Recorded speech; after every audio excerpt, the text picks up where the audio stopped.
person that you are trying to reach, noma ngibeka nje, boring businesses are hard to market. Some businesses are it's very difficult to go to. You can talk about a bed on a daily basis.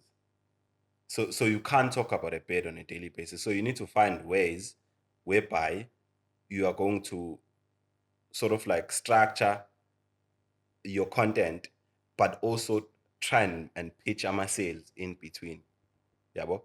So that's why we are able to do funny videos, and then we mix our sales in between. That's essentially what we do. You do that funny video because on social media people are there to distress. So you can't be all the time you're talking about a bed. You need to try and connect with the viewer and pitch your sales. Yeah, bo? On social media, people are there to watch TikTok videos, and they love scrolling, and they just there for the dopamine effect. So once you start selling to them, you are losing them. So you have to know what the viewer wants and connect with your sales. When it's okay, I mean, I want to sell this, but how do I sell this to someone who's just there for dopamine? Give them the dopamine, and then you pitch your sales. Yeah.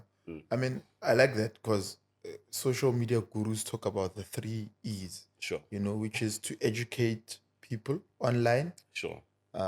to entertain them, Entertain, yeah. or to encourage them. Yes. So it seems like you take the entertainment aspect of that, Sure. and then push that to sales. Yeah. But when it comes to traditional sales techniques, such as relationship building, Sure.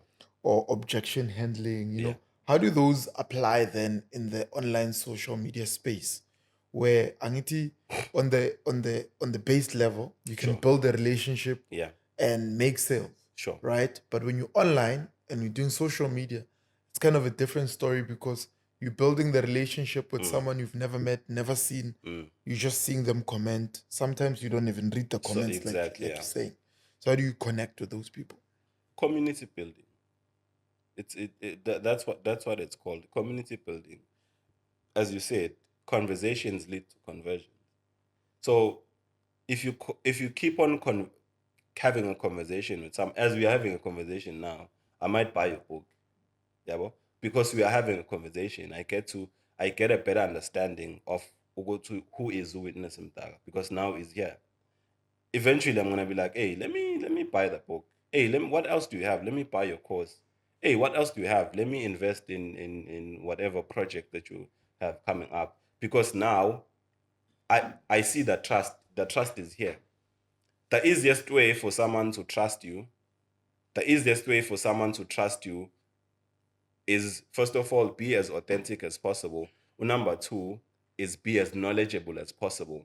Number three is to validate them. If you try and validate your viewers as much as possible, or give them that dopamine rush as much as possible, you are connecting with that person. You don't even know them, but you are connecting with them. But that conversion from just somebody who you're connecting with, Sure. to now somebody that's paying you, how do you do that? How do you create that safe space for him to be able to convert to a client? Trust and knowledge. If you are knowledgeable I once received a client from Bumalang when I was selling fragrances. I didn't tell the story actually. Shifting from selling physically to now selling online, because I started selling for myself online before I sold for other people. I started selling fragrances online on TikTok. I got a client for 10,000 and I've never met the client. I don't know the client. The client just saw my videos on TikTok. They went straight to my WhatsApp. How do we make payments? Clean. They sent 10,000. Like, my guy, how do you send 10,000 to someone that you believe in? No. Bona, they know me. They've been watching my videos for like 3 months or 4 months. And from me telling them, Uguti, no, when you're going on a date, you shouldn't wear a fragrance which is oud. You shouldn't wear a fragrance which is too strong, because you're going to offend the next person. When you go on a date, you should wear something floral. You should wear something sweet. You should wear something that umama will love, because abantu besimame, they usually love something sweet, something floral. Yabo. So now, by giving that information, people, they get to trust you. When you give out information to people, people will be like, oh, this is actually true. Yes, this is actually real. This lomjit ukhuluma into a fact. Yabo. And that's how people get to trust you, when you share information, and information which is like real information, which is tangible, something that they can use.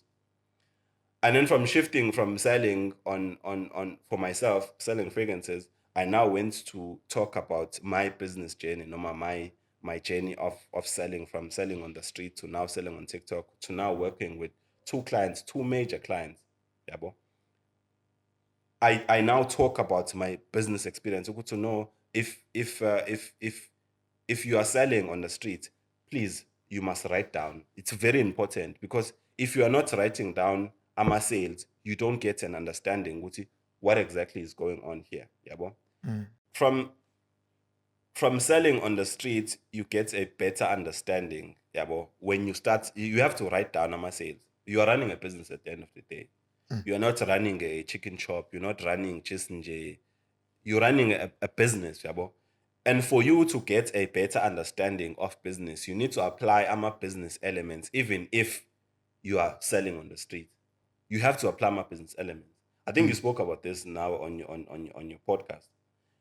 Even if you are running AMA back rooms, you have to apply AMA business elements. So it's okay, AMA back rooms ngiyavuma, but how do I find a way to introduce AMA rules? Ukuthi AMA rules are like athi kanje. How do I introduce indaba zama payments? Abantu abarun ama back rooms bahlupheka njalo ngama payments, because it's not in writing. If it's not in writing, it becomes a problem. Did you know that if someone stays at your place without you evicting uba niggers eviction notice for an X number of years, they can now legally own that property? Especially elokishini, there's no list, there's no nothing. Umuntu akancane ukuhlala 10 years ekotishini. But lowo muntu ohlala ekotishini mangase aye ka Department of Housing, ayilwe lento le, angakwazi ukuthi legally ayi-own leyo property, because mayingekho i-trace of ama-payments. I just came here first, lo mjida offered me indawo yokuhlala, and then ngahlala. Legally you can now own that property. Because our introduce some elements of a business. You need to understand what you are running a business. Same thing, it goes back to the conversation that we're having earlier. Running an honest business. If I was paying the guy the money that he was asking for, I would have still have had my shop. Yeah, bo?